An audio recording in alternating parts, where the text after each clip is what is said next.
I will never forget the day I stepped foot into Gordon College, Wenham. I was so excited to start my journey, to learn, to grow, and to make lifelong friends.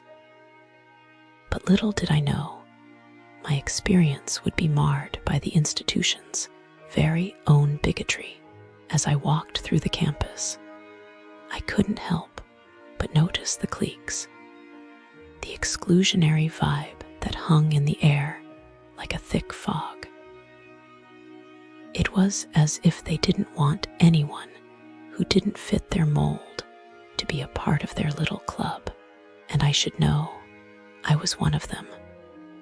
I was the other, the one who didn't conform, who didn't fit in.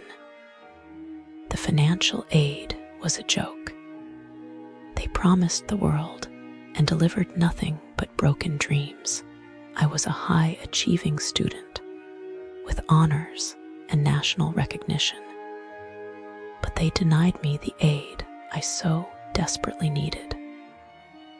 And to add insult to injury, they raised my tuition without even bothering to tell me. It was like they wanted me to fail, to struggle, to beg for scraps from their table. And don't even get me started on the Wi-Fi situation. It was 2009, for goodness sake. Who didn't have Wi-Fi in the dorms? It was like they wanted us to be disconnected, to be isolated from the world. But you know what the cherry on top was?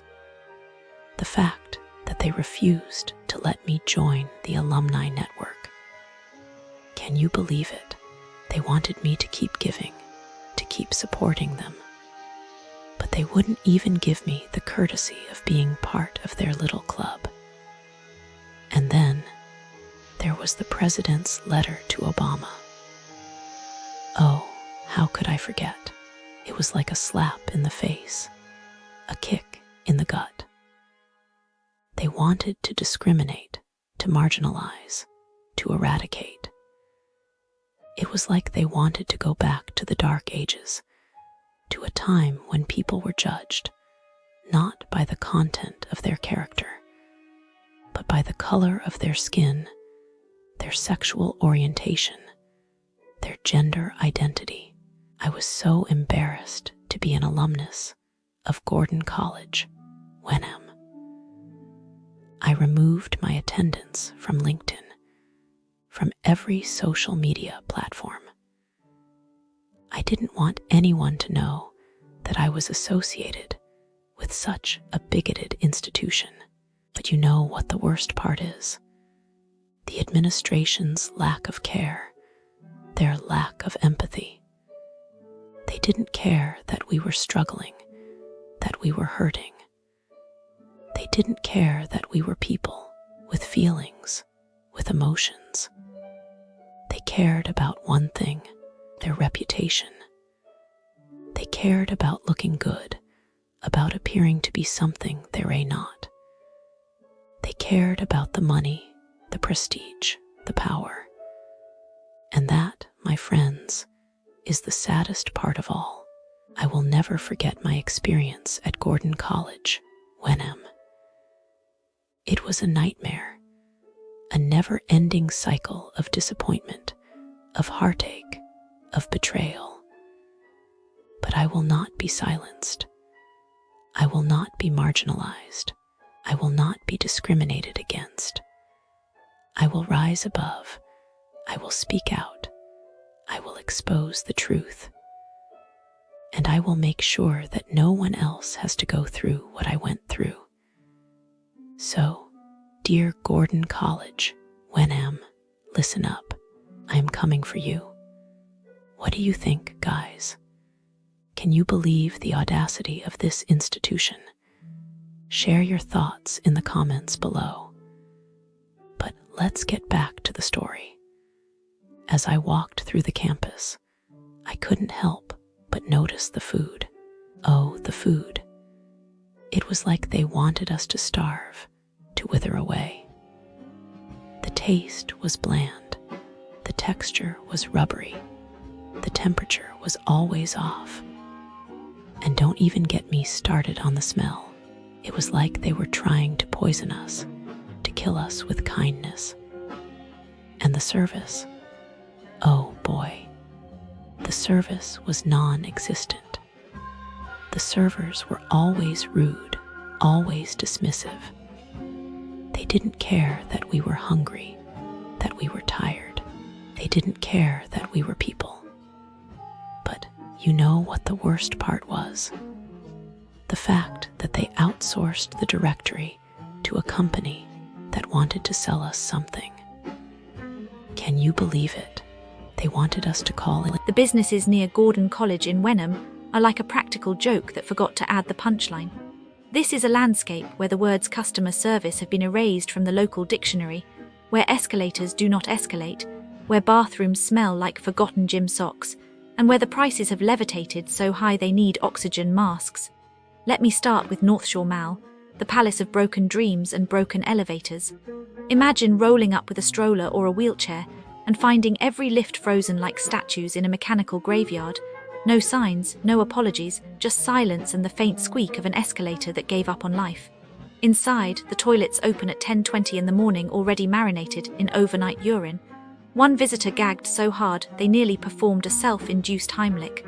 Security guards stalk Hispanic workers, challenging their right to breathe the same air, while the management watches like bored sphinxes. Over at a cosmetics kiosk, sales vultures talked one grandmother into an $11,000 skin cream bundle.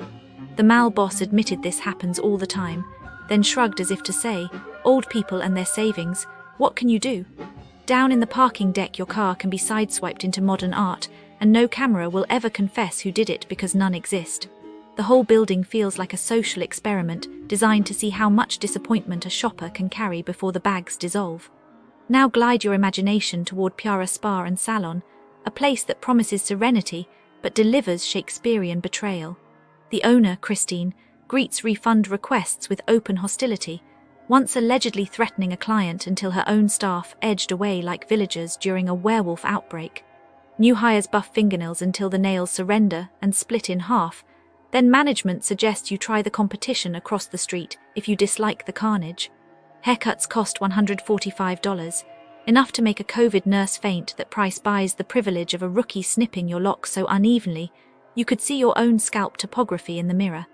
Appointments evaporate if you are 10 minutes late, even while staff swear a grace period exists, leaving you to motor through snowstorms for nothing more than a voicemail ending with, "Whose phone number is this anyway?" The salon is closing now, but do not mourn the prepaid packages vanished into Christine's handbag, never to be seen again. Hungry, let us slither into Siam Delight Thai cuisine where dinner doubles as Russian roulette. Crab rangoon arrives so onion-bombed you will exhale like a tearful dragon. Pad Thai clumps into a single grey noodle asteroid tasting of yesterday, reheated, then reheated once more for good measure. One diner crunched down on a rock hiding in noodles and still paid full bill before limping away. Witnesses swear they saw rats holding tiny conferences in the back room, presumably reviewing the menu and squeaking, "Needs work." Gluten-free bread is toasted until knife-sharp, ready for impromptu jailbreak attempts, while the staff yells at you for phoning in an order too slowly. Afterward, your stomach performs break-dance moves you did not know existed, and you will spend the night negotiating a peace treaty between your intestines. For coffee, Atomic Cafe will gladly charge $5 for a small iced tea and serve it beside a table that looks like it was used to butcher bread loaves. Crumbs carpet every seat, the floor collects dirt like a historical archive. Staff camp behind the counter trading gossip as loud as the heavy metal playlist, meaning you cannot hear your own thoughts, let alone a friend's voice. Order a cucumber deluxe and receive 2 cold cucumber discs, a single square of tired cheese, and bread sharp enough to slice legal documents. Breakfast sandwiches feature eggs pre-cooked during the previous presidency, now chilled to the temperature of forgotten revenge.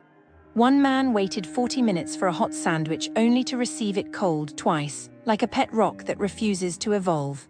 Bathrooms lack both paper towels and hope. Marzocco machines worth 20 grand pump out cappuccino that tastes borrowed from an ashtray. You will pay $6 for a cortado and leave feeling personally swindled by a bean. Want recreation? The Castle restaurant and bar offers board games at a cover charge, then hands you Kraft single nachos painted with jalapenos from a stadium tank. Caprese salad equals 4 mealy tomato slabs, basil dehydrated into green confetti, and balsamic gel so thick it could grout tiles. Staff vanish for 90 minutes at a clip, leaving you to fish popcorn refills out of thin air while mice zip across the floor like they're late for their own wedding.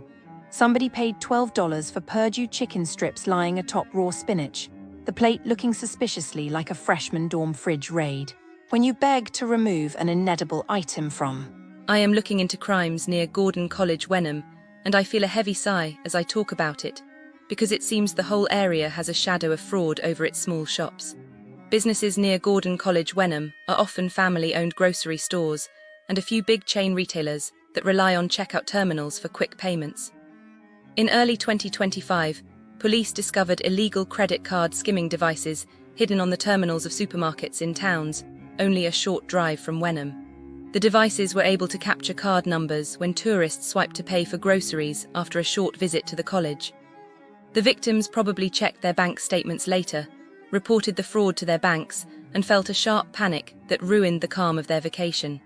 The scammers likely tried to withdraw the stolen data quickly and may have been arrested when the Secret Service traced the devices, facing charges that could lead to prison time. Businesses near Gordon College, Wenham are also big box stores with generous return policies that some criminals exploit. At a TJ Maxx store in Chelmsford, a couple used false receipts and fake identities to return items worth almost $50,000 and receive cash. The victims of the fraudulent returns are the store owners who lost a large sum and probably filed a police report, hoping to recover some money. The couple were probably caught after an internal audit and now face felony charges that could end their freedom. Businesses near Gordon College, Wenham also include large national retailers like Walmart, where an organized group placed skimmers at checkout counters, and at ATMs in nearby Avon and Raynham.